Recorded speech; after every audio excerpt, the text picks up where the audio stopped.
In the pristine New Jersey wilderness, two troubled lovers on a camping trip become real monsters when they argue. Which of them can maintain their humanity? Who would do this on purpose? Alice's nasally voice grated on Jim's soul and made him wince and grimace. Oh, come on. It's beautiful, he countered. And the moon will be out tonight reflecting off the lake. You can't live your entire life in Newark, you know. Jim looked out over the glass-smooth lake and the soaring mountains behind it. Between the two, a lush carpet of pine tree tops looked so soft that Jim wanted to be a giant and run his hand over them. High above, an eagle circled, watching some poor dying animal that only its eyes could see from that distance. On top of the deep, pure, cold blue water, a mother duck led a string of ducklings. At least Newark has cabs and restaurants and indoor heating, whined Alice. Jim was regretting his camping trip idea with his new girlfriend almost as deeply as the lake. On their first date, he had developed tender feelings for her. By the third date, he had regretted it all, but once she had burrowed her way into his life, well, he just could not end it. As his mother had always told him, he hated confrontation and would do anything to avoid it, even remaining in a relationship with an annoying woman he did not love or even like all that much anymore. This camping trip was going to be his chance to get away from civilization, find himself, and end the relationship once and for all.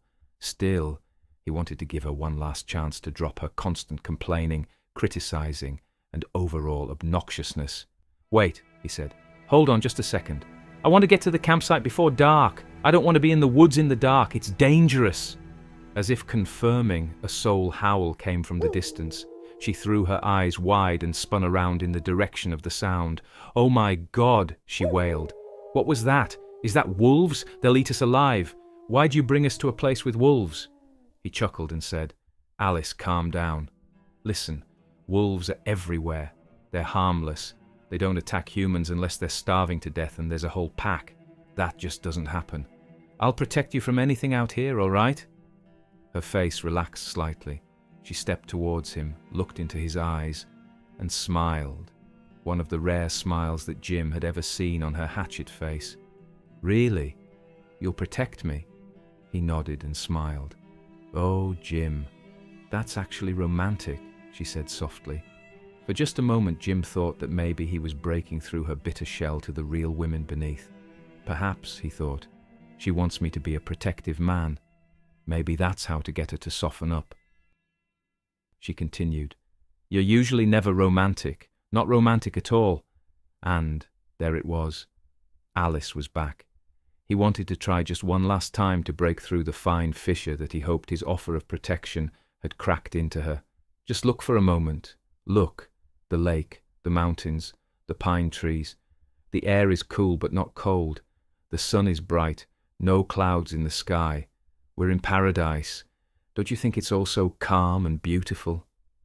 She put her hands on her hips and looked around. She pursed her lips and squinted her eyes, and Jim knew that look well enough to understand that she was considering his words. Hell, if the beauty of the pristine nature all around them could not get to her, then could anything. It's pretty, I guess, she admitted. I'd still rather be eating dinner at Antoni's tonight.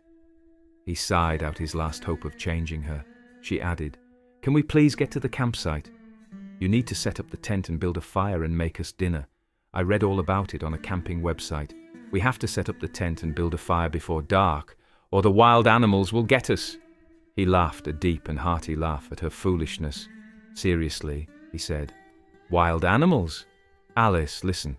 The only wild animals anywhere near us are squirrels and little songbirds. What do you think? You never know, she whined. Come on, let's go. She turned around and stormed off. Part of him wanted to let her just keep walking and acting like an irritating child, and just go back and never see her again. But his heart held one final splinter of hope that he could get through to her without having to finally end the relationship. He sighed, threw up his hands, and followed her, then took the lead. In about half an hour they reached a forest clearing not too far from the trail. The land was flat but not low, so that, even if it rained, it would not flood. "All right," he said, trying to rekindle his enthusiasm. "This is perfect.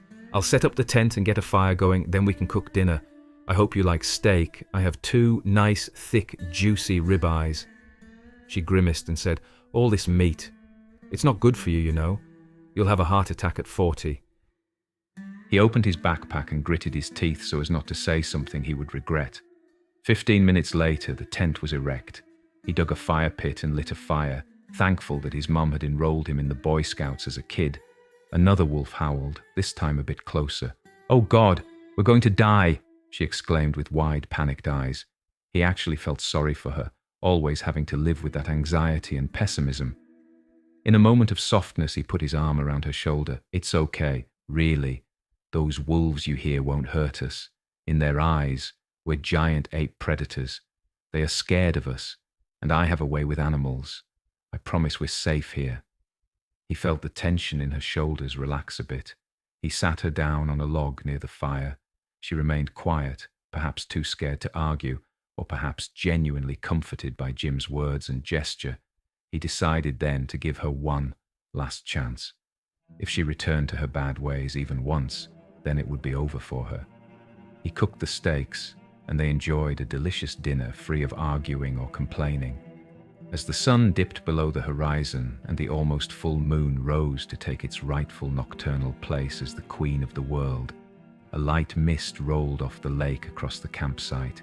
The fire bounced and reflected off the fog particles, creating a shimmering, ephemeral blanket of magic around the camp. It almost felt like a fairy circle. "It's a full moon," Alice said. "At least it gives us some light." "Yes, it's beautiful," Jim agreed.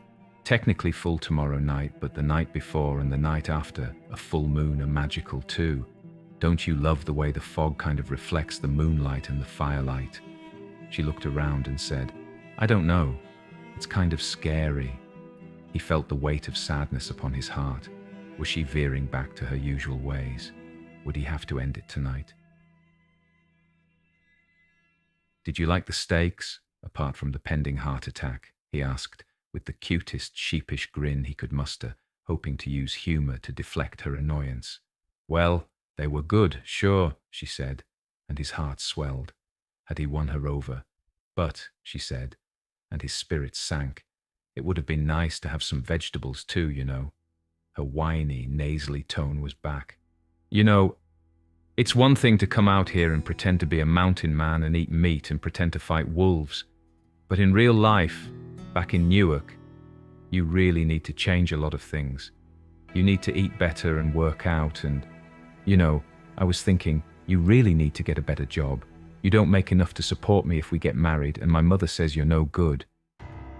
Jim felt the warm anger begin in his stomach, then rise to his chest, then into his mind. His arms and legs shook, and his skin itched. This was it.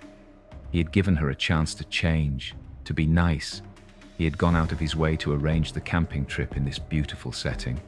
He had even bought a nice new large tent and some nice camping supplies. All she could do was whine and complain. Well, this was it. He was going to end the relationship right now. He felt that old anger, that old rage rising up in him, and he tried to quell it, to at least control it, but he knew that once it began, it was almost impossible to stop. He looked up at the moon in its full moon cycle, the day before the true full moon, and he felt his muscles began to twitch, then bulge, then expand and contract so fast that they burned and seared. The anger would win soon, very soon, and he wanted Alice to know why this was happening. "You caused this," he growled. "Your non-stop whining and complaining and nagging and—" He felt his joints begin to expand and crack and separate, and the pain nauseated him. Still, she had to know. He grunted through the agony. "I tried so hard to make this work." His skin began to fissure and peel and rip. It hurt so much to feel each patch of living skin tear into pieces and slough off as the thick fur began to force its way up through the too narrow follicles, bursting them with each thrust. "I wanted us to work. You are a miserable person. Can't be happy."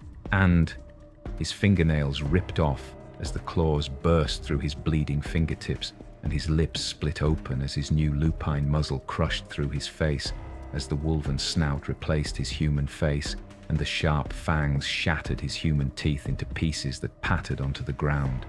He could no longer talk. He was now fully beast. He gazed up at the moon, beat his furry chest, and howled, a loud, semi-human howl of agony and curse.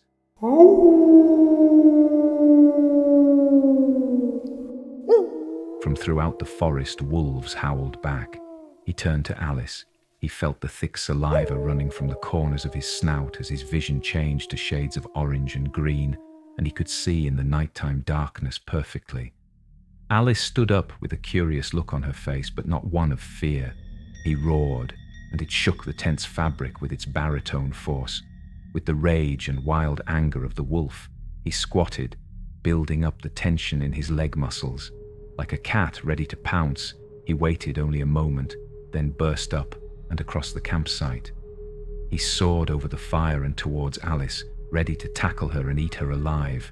A deafening bang shocked him, and he felt something like a hard punch on his sternum, as if someone had hit him with a metal baseball bat. A sick, unbearable, scorching heat began in his chest. He felt the thick pain spreading into his veins and coursing throughout his body. He felt the transformation process in reverse. His entire body, entire being, shrank and contracted and withered so that he was just a human being again. He fell to the ground and could sense the life bleeding and pouring out of him. Above him stood Alice, a pistol in her hand. He coughed blood and rasped, "Silver Bullet, how did you know?" Alice's nasal whine was gone, now replaced with the confidence of a professional. "We've been tracking you, the Society and I. I was almost positive you were one, but I needed to get you outside during the full moon cycle and anger you enough to change. Looks like it worked." How? "You planned this?" he said through gargling and choking on the blood gushing up into his throat and mouth. "The Society. We're ancient. We track your kind and end you. You're a menace, a wicked creature without any remaining humanity. I'm sorry it had to end this way, but it's my solemn sworn duty to stop the evil creatures of the night like you." His head rolled back as the last bits of his life force were leaving him, the supernaturally poisonous silver working its way into his heart. He saw the moon above, no longer a protective goddess, but now a devil mocking him and what he had become. As he slipped into death, his last thought was of how cruel the world was.